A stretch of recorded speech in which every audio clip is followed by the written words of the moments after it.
Hello everyone and welcome to this build guide for the USS Defiant from Star Trek Deep Space Nine. I always loved this ship ever since I saw the show, and as soon as the Voyagers update came out I knew I had to build it.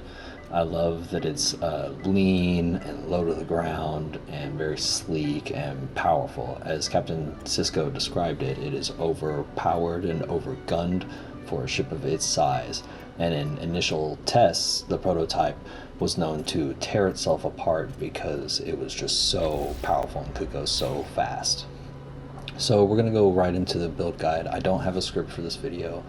This is not a video I was planning on making. It was requested by 5 people in the comments on the video where I was originally showcasing the Defiant. I don't usually make a lot of No Man's Sky videos, but I really thought that my prototype build of the Defiant came out pretty well. So here I'm going to show you how to build my updated version of it, the Defiant 2.0 as I call it. It's slightly longer than the original Defiant. I didn't like how close the wings / nacelles were to the front of the cockpit, so I elongated it a little more, which gave me room to move the nacelles back. And here I'm just reconstructing it from memory for you all because I already had one fully built, so I started on making a copy of it. First we went with the landing gear. Now you'll see that I put in 3 initially. I'll eventually scale that back to 2 later on.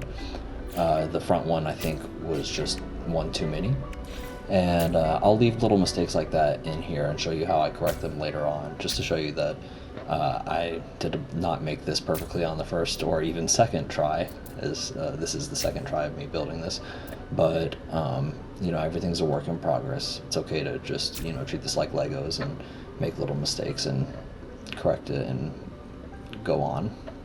That's how the build gets better.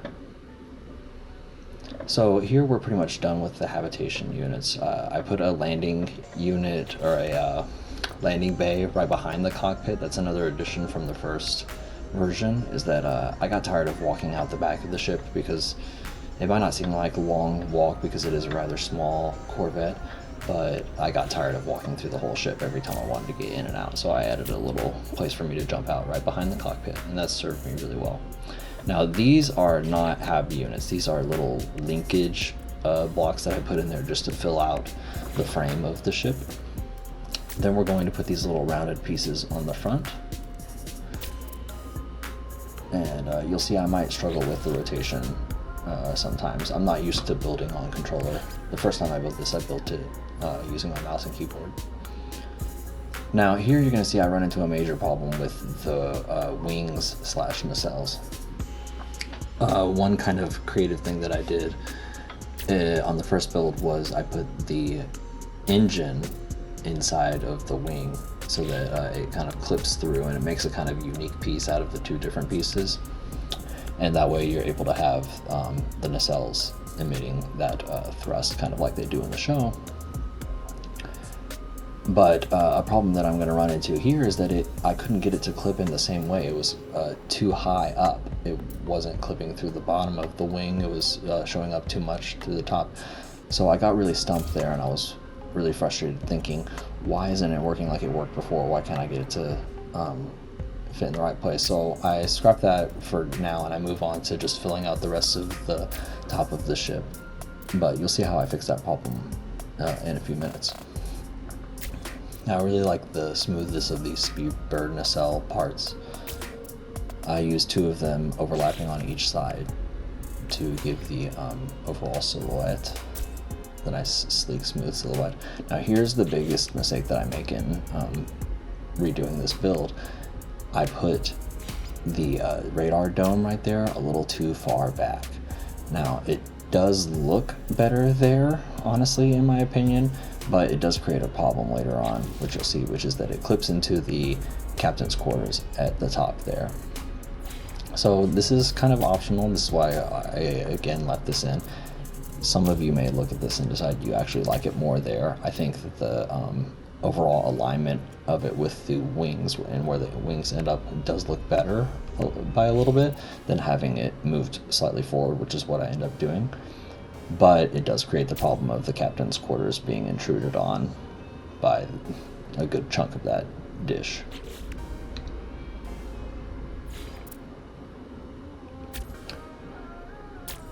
Now I filled out the side of the ship a little bit more there, and I put the warp drives on the back. I added a second warp drive from the first build, which increases the overall maneuverability a good deal, so I highly recommend that. And then I put those thin Speedbird pieces out there to just block the sides of them a little bit and add more of a tail shape to the end of the ship. Next I put the pieces on the bottom underneath the hab units to help cover up the bottom of the ship and add to the overall silhouette. Really meshes with the wings well and provides that nice middle gap, and it covers up the landing thrusters.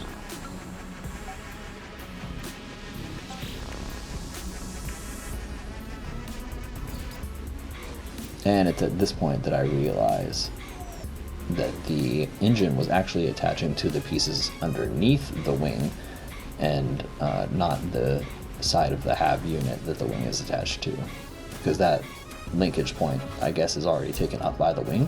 So yes, it attaches to the piece underneath the hab unit. So I put another one into the other wing, and now the build is really coming together. The overall silhouette is looking mean. In this section, I'm changing the colors to look a little more Starfleet. I do forget to do the wings the correct color, but I circle back to that at the end. I speed everything up here to double speed, so it just takes a little less time to watch. Another change I made from the first build is I changed the cockpit. Originally I had the other one, the Titan, I think, and I liked how that looked a little bit more at the time, but one of the commenters on the original video convinced me to give the Ambassador cockpit a try, and while I don't like how the outside of it looks as much, for those moments where you're doing the first person flying, it is absolutely unbeatable. It just looks amazing, like you're just floating in space with a couple of little monitors in front of you that show a diagram of the ship and what weapons you're using and what speed you're going and so on. So if you ever fly in first person, you have to try out the Ambassador cockpit. I know it looks a little bulbous and weird, but from the inside it looks absolutely amazing. This will be what it looks like when you finish the build. I don't bother renaming this one because I already have another Defiant that I've already upgraded. The stats are going to seem pretty lackluster at first, but you can bump them up pretty far. As you can see on the left, that's the Defiant that I'm using. I could probably even min-max these stats more, but I don't play the game all that much. I have 2 young children, so I get maybe 8 to 10 hours of gaming in a week if I'm lucky.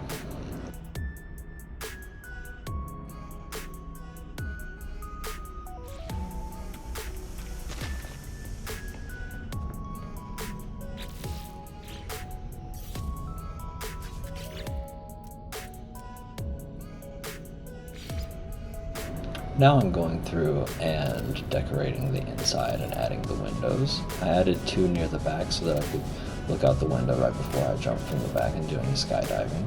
They are mostly occluded by the engines, but you can see a little bit, like out of about half the window. Gotta add stairs so I can get to the captain's cabin. And here's where I noticed my problem with the radar dish. And I'm like, how did it get there? So I go out to the outside of the ship, and I fly over it, and I eventually realize that that dish has to come forward. Now this way the center of the dish is in line with the front line of the wings and how it cuts into the ship at that kind of diagonal angle. But if it was in the previous spot, the center of the dish would be more in line with the center of the wings, so take your pick there. After I fix that problem, I go up just to confirm that the captain's quarters is empty now. Then I go back downstairs and start installing the modules down there, instead of finishing in the captain's quarters like would have been smart and more efficient. but I add that med unit, not that I use it, just to add a little bit of flare to the inside of the ship and make it look a little more lived in. Then I add a refiner right there, a bed right there. I go over to the other side and I put a bed right there. Then I add in the kitchen area where you can process nutrients. And a plant wall. Don't know if I'll ever use it, but it's there. I do play the game on no resource mode, in case you're wondering how I'm building all of this. But yeah, again, I don't have a lot of time to play, so whenever I play the game, it's mostly just to explore, and I don't enjoy doing all the mining stuff, so I just turn that stuff off.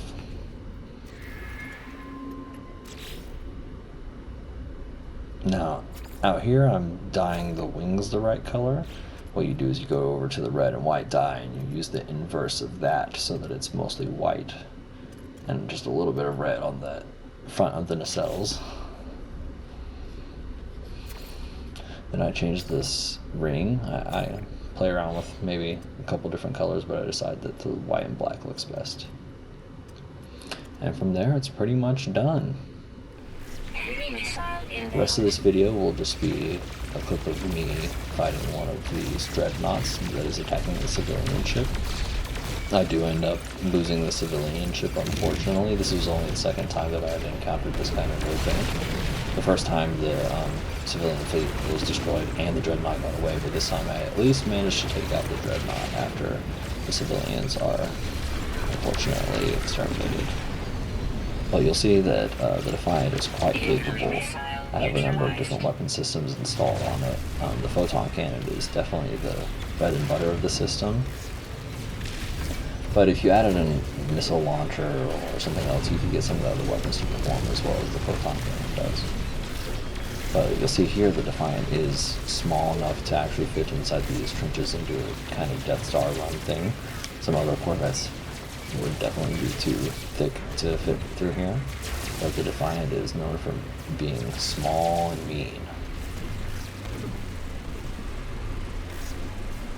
Now with the power of the engines, I am a little hesitant in these smaller enclosed spaces. I lay off the boost and I'm quite cautious with it. I'm still getting used to the power of the ship and how fast it can go.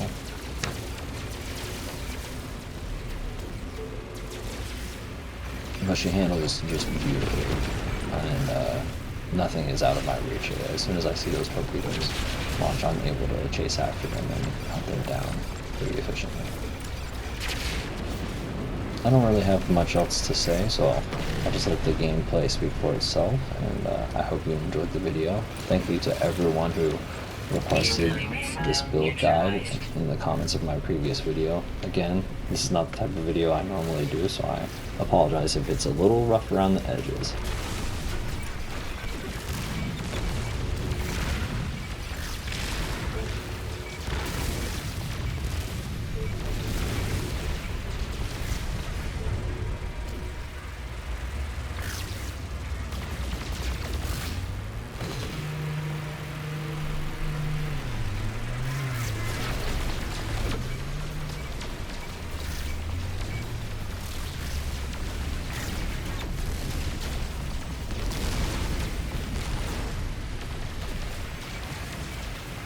Missile inbound.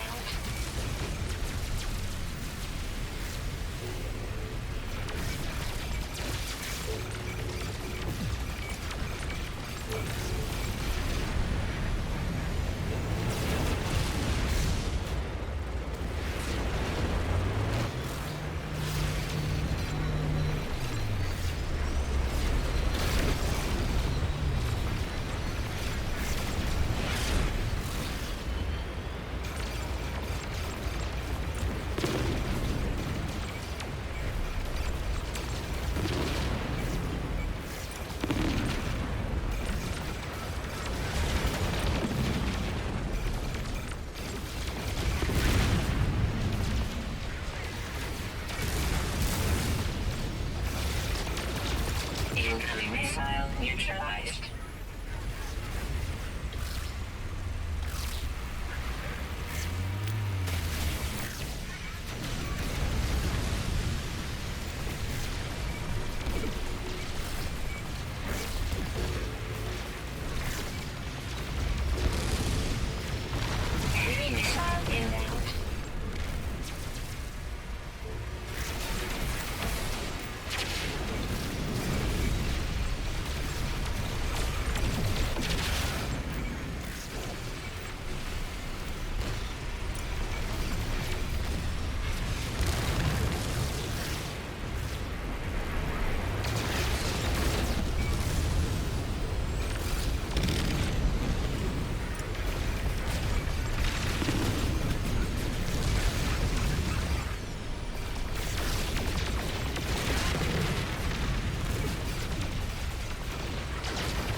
neutralized.